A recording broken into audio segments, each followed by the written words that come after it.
ایک بہترین دوست علی اور اس کی بہن آمنہ ایک دن جنوں اور پریوں کے بارے میں سنتے سنتے بہت خوش ہوتے ہیں۔ ان کے دل میں ایک خواب ہوتا ہے کہ وہ ان دونوں کی دنیا میں جا کر ان کے راز جانیں۔ ایک روز ان کو ایک چمکدار چابی ملتی ہے جو انہیں جنوں اور پریوں کی دنیا میں لے جاتی ہے۔ وہاں پہنچ کر وہ دیکھتے ہیں کہ جنوں اور پریوں کی دنیا میں بہترین اخلاقیات اور فضائل کا پیغام ہوتا ہے۔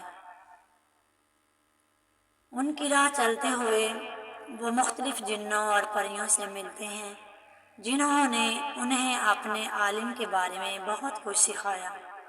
وہاں پریوں کی روشنی، جنوں کی توانائی دیکھ کر علی اور آمنہ کو اپنی دنیا کی بہترین چیزیں سمجھ آتی ہیں۔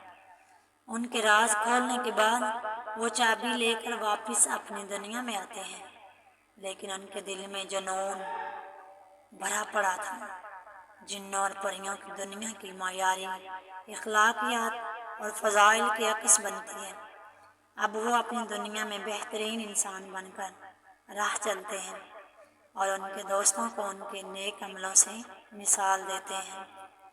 تو پیارے بچوں، ہمیں خود کو ایک اچھا اور بہترین انسان بن کر زندگی گزارنی چاہیے اور اپنے دوستوں سے محبت اور پیار سے رہنا چاہیے۔